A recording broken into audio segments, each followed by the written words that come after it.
Good morning, Boker Tov, and welcome back to our weekly 10 Minutes of Meaning. Very grateful to our generous sponsors for the year, Chani Eleni Grunstein, in memory of Chani's father, Mr. Aaron Tambor, Aaron Ben Yitzchak. Our learning should be an aliyah for his neshama. We are learning the Ramchal, R Moshe Chaim Luzzatto, the famous and the great path of the just Mesillas Yesharim, which is providing a formula for us about how to live our best lives, how to achieve our most, how to, at the end of the day, feel a pride in who we were, how we behaved, and what we accomplished. We began with Zahiras, how to live a life of mindfulness and consciousness and cautiousness, how to not simply say everything that comes to our mind, how not to do everything instinctively and impulsively that enters our heart, but how to live with a sense of mindfulness, of Zahiras, how to be careful and cautious in choosing everything that we do. We then moved over to the world of Zerizos, alacrity, zeal, enthusiasm, to set goals and make resolutions, to make a plan of how to pursue it, how to achieve it, and to go and to get it done with zeal, with enthusiasm, and with alacrity. And now we've been studying the character trait, the midah of Nikias, the quality of how to purge and eliminate those temptations, those desires, those appetites from our repertoire, the things that will corrupt us and compromise us, the things that will sabotage the best version of ourselves, how to not simply combat them and overcome them, but in fact, the Ramchal is teaching us how to eliminate them altogether. We spoke about the temptation for Gezel. When it comes to money, everybody wants more. Whoever has a mana rotza masayim, you have 100, you want 200. You're on the Forbes 400, you want to be on the Forbes 40. You want to be number one. And the drive for money and for more can cloud people's judgment and lead them astray. We then spoke about the universal pull towards promiscuity, sexuality, that clouds judgment, that makes people sabotage success, have poor decision making. We then talked about the third area is profanity in the way that we speak, in the emails that we send, in the jokes that we tell, the profanity not only in behavior, profanity in speech, the Ramchal taught us all about.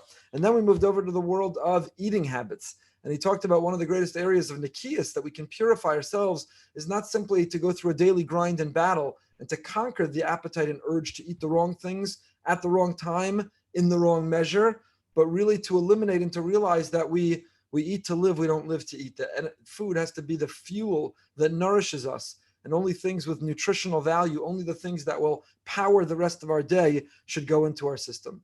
And that brings us up to Perek Yud Aleph. We're in the middle. Says the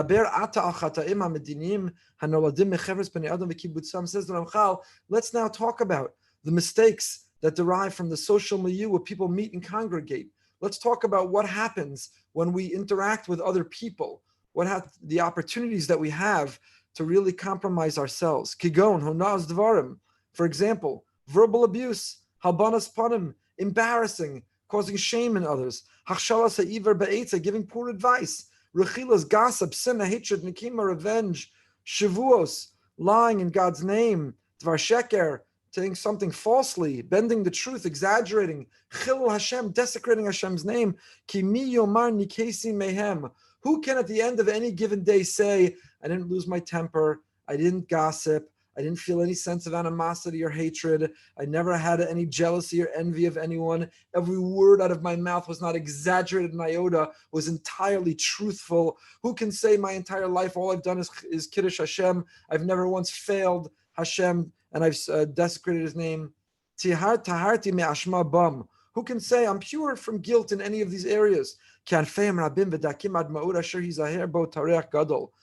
Ramchal, these prohibitions, they're so numerous, and there's so many details and minutiae, such subtle distinctions, it's difficult to follow them faithfully. And yet, that is the measure of a person. It's who we are. Yes, religiously, and yes, righteously, we're measured by the learning that we do and the davening that we recite. It's important. It's part of who we are. It's not enough to be a good person.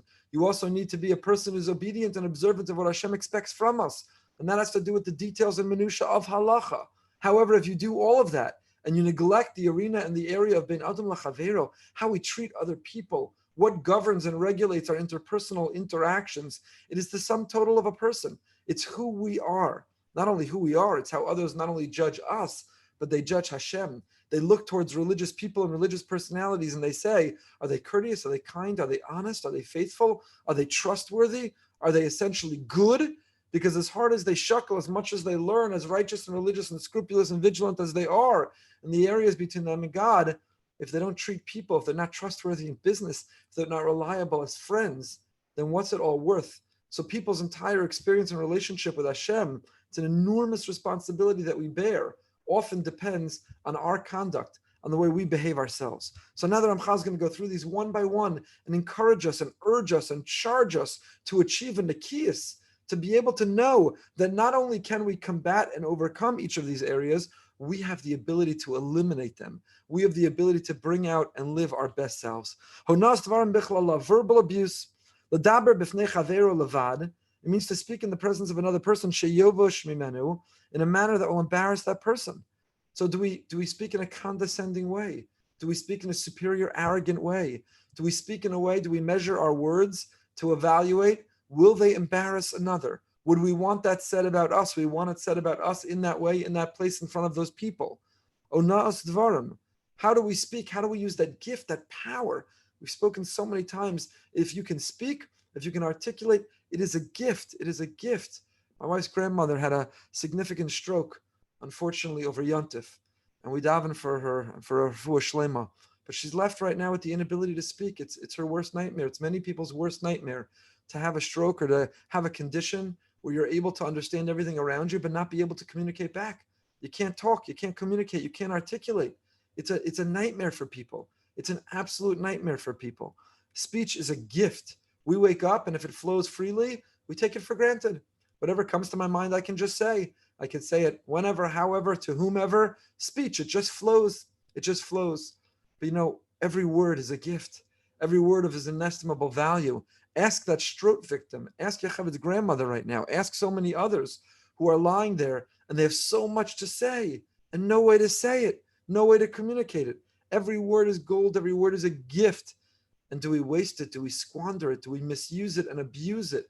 That's onaz dvarim. That's what it means to not recognize, to not be grateful for, to not measure, to not be careful, to not protect and guard that gift. Speech should be used to build and to construct and to elevate and to enrich and to transform and to build bridges and to bond. Chas v'shalom, it should never be used for the opposite, to incite, to destroy, to knock down, to be condescending or arrogant, to marginalize or to make someone else feel bad. All the more so, not only to allude to something that will humiliate and embarrass another, but to explicitly embarrass somebody, to explicitly do something that will humiliate.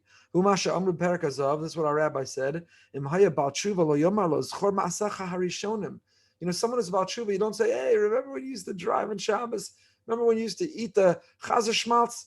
Hey, you remember before you lost all that weight? You remember when you used to curse like a banshee before you cleaned up your act? You remember when you think that you're nostalgic? You think that it's a throwback? You think that you're positioning yourself that you're better because you never went through that process? So nas dvarim. You're humiliating someone. You're embarrassing someone. It could be your child, your spouse. It could be your friend. It doesn't matter who. And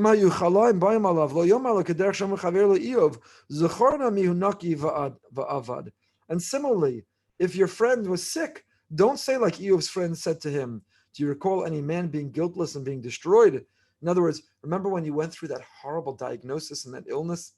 It's because Hashem was punishing you. You were going through that because obviously you needed to. You had done something wrong. It was midah keneged midah. That's not our way. Who says such a thing? Who hurts such a person? A person for themselves should try to understand and extract, why am I going through this? What am I meant to learn? What am I meant to grow? What am I meant to understand? How am I meant to be better from what I'm going through? That's for the individual who's going through it. But for you to turn to someone going through a hard time and say, you're going through the hard time because clearly Hashem feels you have something to learn. That's horrifically abusive.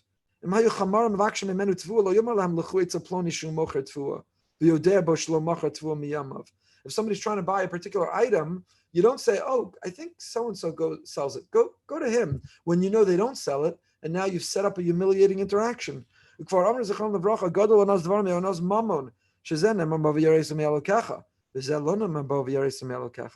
rabbi said that verbal abuse is worse than monetary extortion. You're not allowed to overcharge. Onaz mammon is a significant prohibition of the Torah. You're not allowed to overcharge by a sixth. You're not allowed to extort somebody or exploit them. You're not allowed to overcharge. There's a market value, and the market value, the fair market value, governs the commerce, Jewish perspective of commerce. So there are laws that govern. You can't overcharge just because you could get away with it. There's a pandemic, so now you're going to raise the price of your masks tenfold. It's called Onas Dvarim. You're going to take advantage of people. It's a biblical prohibition, a horrific biblical prohibition.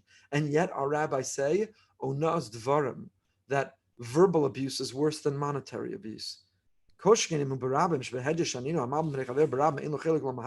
humiliate, you embarrass, you abuse, you extort, you exploit somebody in public. You bring shame to them in public.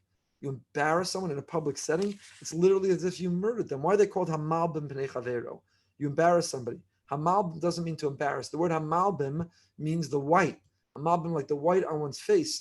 What happens when you embarrass somebody? The blood rushes to their face and then it drains. And the person's left there. They're white as a ghost. You embarrassed, you humiliated. You were malbim pnei chavero. You turned the face of your friend white. You drained it of all of its blood. You embarrassed, you humiliated. You took a portion of their life. You aged them. You took away their dignity. You murdered a piece of them. Kadosh